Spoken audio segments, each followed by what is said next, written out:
All right, I am Jeff Johnson. We're doing a report on the cost of crate late model racing. I'm here with Zak Blackwood, and we're going to talk about his experience and his thoughts within crates and if he thinks anything should be improved or should be the way it is. So, Zak, let's start off with your race team name, where you're from, and how long have you been racing? So the race team name is, our website, Zak Blackwood Racing, but it's just Blackwood Racing, on the circuit. And been in it 16 years. We've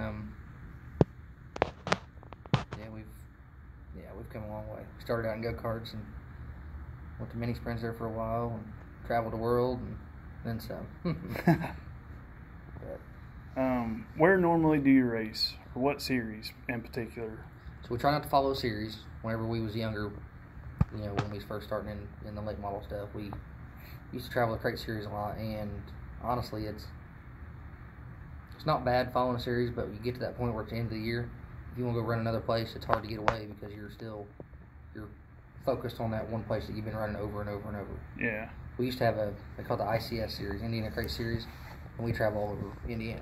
Okay. And that was a better going series than what just the ILMS is, because ILMS, you're just at one track, and it used to not be that way, but that's the way it's turned into. I mean, it's all on reliability and money and stuff like that. But we normally go to Florence, Kentucky a lot. Florence is one of my favorite tracks, and honestly, Twin Cities is one of my favorites. But they run crates now, and we run super. So Brownstown is kind of our home track, I guess you could say. So that's where we're stuck at. When it comes to major accomplishments, what would you like to highlight? What do you think is your biggest highlight so far in your racing career? Honestly, my biggest highlight was when we was in go-karts. We still got the record, the only one from Indiana to ever win the King of the Concrete in North Carolina. Nice. And then with the late model world, I was the youngest to ever make the Jackson 100 before, what was his name, come in there. He's not racing anymore. Tyler, Dad has that Broken Bow Records. Yeah. It's anyways, he took over and broke the record, but they got a lot more money than what most people do. California kids, so that explains a lot, anyways. Yeah. Okay. So with the topic of crate late model racing, some of the drivers feel like the cost is getting out of touch. From what I've been told and from what I know, the purpose of crate late model racing is to create a more budget-friendly entry into the sport, maybe for like the grassroots guy if he wants to learn. He can go out there, buy a car, get an engine that there's a standard for, there's a spec of rules that you're supposed to be pretty tight to, and you could go race at Brownstown or Paragon, and or even Bloomington. Yeah, anywhere close. Yeah. And may not be super competitive, but you can get out there, turn laps, and probably make a feature. With that being said, what are your issues, if you have any, with the cost? What do you see being the biggest affidavit for keeping people out or creating a stronghold on a budget? So, my best way to explain it, and to be civil about it, it would be, how about this? Years ago, I didn't have my license yet. I just turned like 15 when we started the crate racing series. Yeah. And we was one of the the top few that just started in all that. And we ran it for 5 or 6 years, and we did pretty good in it. But back then, it was new. You could buy a GM crate motor straight from GM, bring it to the house, and like us, we would send it off and get it poured, polished, and decked a little bit, and everything was still within tolerances and specs. Yeah. So it was still compatible. But now that you got your NASCAR funding that's following through, because everything starts from the top and it comes down. So now we got NASCAR that's kind of research and development. I mean, the crate series, they're running the same engines in ASA, ARCA.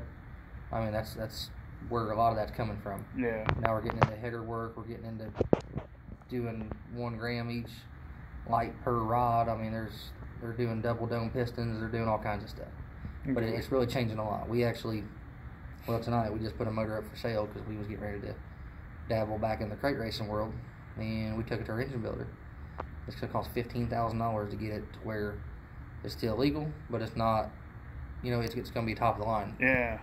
Legal. I mean, it's a way to outclass people. It's just all about what kind of money. Put you in the gray area. Yeah, exactly.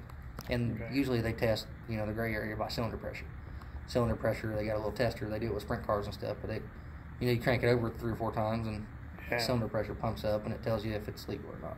Okay. And that's the only thing they're tacking anymore. They used to, they put tags on them and stuff like that, but people don't dig into them like if you was go-kart racing. Yeah. Heck, you could do a claim, and you could tear people down, and you could take a whole motor and tear the carburetor part of it. You could do all kinds of stuff. They don't do any of that in their car stuff. But it's definitely, it made it hard to budget, I guess you could say. It's cheaper to run a crate car, don't get me wrong, but it's harder to, it's the initial cost, the investment is where it kind of makes people like, oh crap, I don't want to do this, and that's what separates the top 5 from top 10. Yeah. So that's what we're running into. Okay. And with that being said, you're still running supers this year, right? Yep. And that most people would consider super to be a more less cost-friendly type of racing, right? Depends where you go. Depends. I mean, you go farther south, you got a lot more traction down there. You go up north, you got a lot of sandy dirt. You got a lot of wheel spin. Okay. You don't need as much horsepower. You need a gradual torque curve. Okay. So around here, it changes the perspective a lot. So you go south, you get a tide that comes in from the ocean and stuff like that. And it affects people in Mississippi. Yeah. Like it comes in that far, people don't realize it, but it makes a big difference. But heck, I'll be honest with you, we got $52,000 in our super late model motor right now, and we got the same car what a crate car would have. Everything, same shocks, same cockpit, same equipment, same everything besides tires. Tires and motors, the only difference. Okay. But with super, you can, I don't know, there's a big trade-off with the horsepower, and if you need it certain places. But that's why we're selling our crate motor, because heck, we can take that money, invest it in a smaller engine, and not have as much horsepower as our big one we got, and have $15,000 in one that's fresh but used as well, and we can use it for a backup for local stuff. Yeah. And then save our big one for big Lucas Oil shows and stuff like that. So. Okay. So with your experience in crates, you got a gray area of what you're allowed to do to the engine, and then you're allowed, if I'm right, you're allowed to go with aftermarket parts throughout the rest of the car, right? Mm-hmm. So like wheel bearings, gears. Really, the only tech rule is your body. Okay. I mean, you like everything that you base your car off of setup wise is around the body specs. Okay. I mean, you got a droop rule on the nose now. You can't have it, compressed shock all the way back up. You can't have more than, I think it's 16 inches. Okay. And your T-bar on the back of the car has got to be a certain height. Yep. When you're racing and you got the car slung and you got your G-forces pulling the car over, it don't matter then. You can get as much left rear, up in the air, whatever you want to do. Yeah. But yeah, the only really thing we go with the super stuff is body. Okay. And crates are the same way. They check the same body sanction and all that stuff. Okay. So with do you think anything could be done to make the crate class more cost effective for the people that don't have the 20 grand to put into a crate engine? Because we both know there are teams out there that they call them bottom feeders. Mm-hmm. They go to these decent payout races, and they're highly budgeted teams, and it's like an easy payday for them, assuming they have no problems. Yeah. So, do you think that they should put a restriction on the rest of the parts that could be used on the car, like how many sets of shocks you should be able to use, the types of shocks, the rates, or do you think that the rules kind of need to be left the way they are? I think it's going to have to change, or they're going to hurt the series more than helping. Okay. Because right now we got ETG, which is Earnhardt Technologies, coming from the NASCAR world, and they're taking and building components for late model racing. Mm-hmm. And that's not, that's crates and supers. That goes both ways. Yeah. So you got some of this stuff that's really don't even need to be in the world, introduced to the dirt racing world. Yeah. It needs to stay in the pavement world. But it's hard to, watch that stuff unless we got somebody that's sanctioned to build certain cars and build certain parts. And then with the motor wise, I think it's just a lack. Like if you go down south, we went to Columbus, Mississippi here a couple of years back for Thanksgiving, and we run with some of the crate cars down there, and they were so fast, but they were illegal because they were tearing them down every single race. Everybody that was even top 10, if they questioned it, they tore them down. If they were an outsider that wasn't racing their local stuff with them, they tore them down. But that's the way it should be. And around here, you got people that, honestly, you got a bigger car, you got bigger components, there's a lot more pieces to the puzzle. Yep. So you got people that, you got your local favorites. Your local favorites kind of get that favoritism deal where, all right, they're top 3 or whatever. We're going to go ahead and pass them or whatever. I know somebody personally that actually was a engine builder, still is, and he was teching some of the crate cars. Well, they kind of run him out of the picture because they was letting certain people get by with certain things. Yeah, conflict of interest. Yes, yeah, and that's where it's growing. Yeah. And now, everybody's kind of throw their hands up and it's like, oh, what's the point? They're just going to get mad at everybody. You know what I mean? Yeah. And that's the hard truth, though, is you don't want to make people mad because they quit coming, but at the end of the day, where else are they going to go around here? You know what I mean? They need to put a restriction on all this stuff because that's the only way it's going to be able to stay affordable. Okay. Because right now, it is out of control. And with the current shape of the crate class the way it is, do you see more people going to supers just because of this, or do you think they'll get out of the sport altogether or find a different car to run? It's kind of even right there because I know people that they're going super late model racing just to travel. Yeah. Some people want to do it just because they, that's what they grew up around, and super late models was the thing. Yeah. And still are big shows. But people want to go into crate racing too because it's a stepping stone. Yep. It just depends how your outlook is on it. But honestly, right now, it's that whole investment deal is what it comes back to. Okay. If you get invested, no matter which way you go with it, it's about the same. Because right now I can take our car, and it costs us $30 a lap to run our supercar. Yeah. That's with running fuel and tires, and that's not counting getting there and all that stuff. But I know the crate car, it don't cost that much to run per lap. It might be $22, $23, somewhere around there per lap because tires are cheaper. Yeah. You're not burning as much fuel. I think in a crate car we went through 5 gallons a night. And that was running heats, hot laps in the main event. And a crate is a 604 or 602? So 602 and a 604 are both crates. Okay. So it's just different cubic inch is what it is. Okay. And are they both allowed, like, say, like a Brownstown in the crates? Are you allowed either engine or? Yep. You can run either one. Okay. Yep. Which now 602s are kind of out of the picture because 604s is they're taking over the market. Everybody wants more horsepower because they want to get as much as they can. And GM's got a hot push on a 604 to get them selling. Yep. Okay.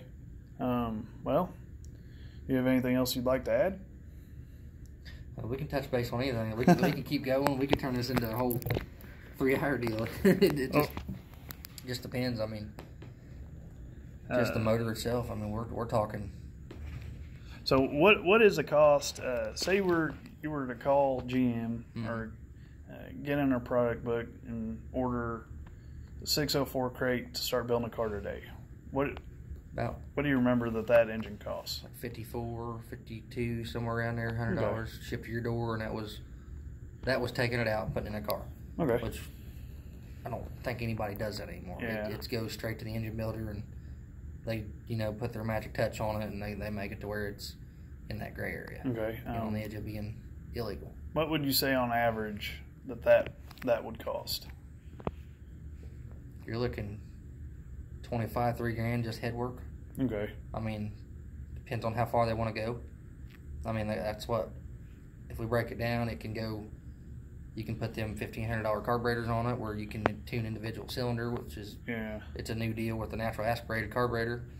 You can do bigger pistons, you can do lighter rods, you can change the cranks. I mean, they was running Honda cranks or Honda rods in some of the engines last year, and I think they're kind of going to something different now. But it all depends, because it depends on how far you want to go with machine work. Okay. Machine work's hard to come by. So it real easily it gets out of running a stock sealed engine type of deal. Yep. And if they go back to the stock and everybody stay stock, that'd be a whole different story. But I mean, there's crate cars they're putting in the supercar classes, and they're running with them. Yeah. And now you got, I think they're changing firing order. It's gotten so technical with them. I mean, it's to the point where some of these new engines are running LS firing order.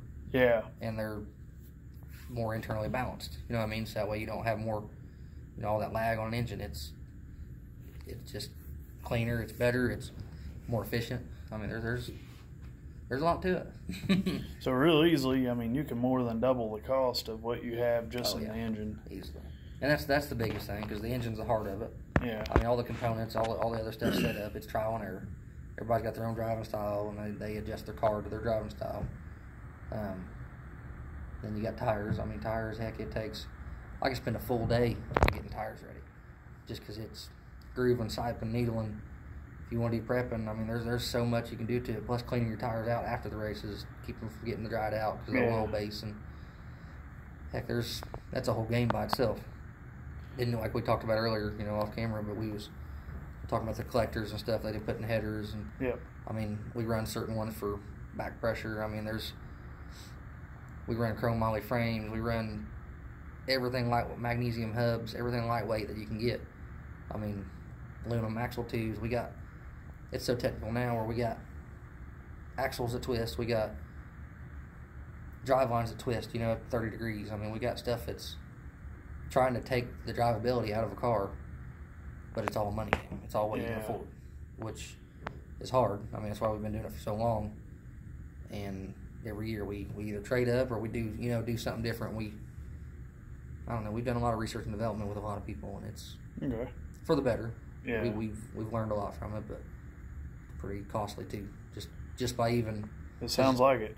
Well, heck, you can't even fit in with certain people. Like certain places you go. Yeah. Unless you spend money with them, they won't even let you in the door. I mean, because that's their livelihood. That's their business. Yeah. You know what I mean? It's just they're protecting themselves, and you can't blame them. It's just how it is. But it's a cruel world in the dirt late model racing world. But it's what makes it addicting too. You know what I mean? You want that next step. You want that next edge. You just, I don't know. It's teach their own. You know what I mean? Yeah. So, as you said, you've made the decision to pull out of crates, and you'll be focusing all your time and money on supers. What do you plan for your season this year? So, I'm actually switching jobs. This is my last week here at Cummins because I've been running in the issue. I actually had a ride in Australia here 2 years ago, and Cummins wouldn't let me go because it was too long away from here, and technically I was going to be racing for somebody, and it just wasn't up to their company standards. Okay. So I didn't end up going, which kind of ruined it. Shut some doors for me is what it did, and I wish it would have not happened that way, but it did. But with me changing jobs and going to work for myself, I'm actually going to be able to race more. We can take Fridays off. I want to go to South Carolina this year. I mean, we got some people that's got the same last name as us that we've been in contact with down there in South Carolina that we actually want to go meet up with and go to their home track and just do some different stuff. I mean, it's harder to get away when you're working all the time, and that's our biggest struggle. You know what I mean? It's just you don't have certain amount of vacation days. I mean, it's hard to get away. But our plan, our goal, and our focus this year is to back up and regroup. We're going to do what we can afford. I'm going to spend more time in the garage because I'll have more time at home with the new job change. And heck, we got a backup car. We got our hauler and stuff pretty well worked out. All the bugs in it. We got a backup hauler now. I mean, we got a lot of options. And I think it's going to work out. So we're not going to run a series nowhere. We're going to try to stay close to home to shake things down for the start of the season. maybe 1 or 2 races around here. But besides that, we're going south. Okay. We're getting plumb away from here and going to different places to learn, meet new people, and to enjoy it more. Nice. But it's always fun when you get away too. It's like a vacation. Yeah. It's still work, but it's still. Hey, a bad day at the track is better than a good day at work. That's right. That's right. All right. Well, if people wanted to follow you in the success that you have this year and throughout the rest of your racing career, where can they go to follow you? So I got a Facebook page. It's Zak Blackwood Racing. Okay.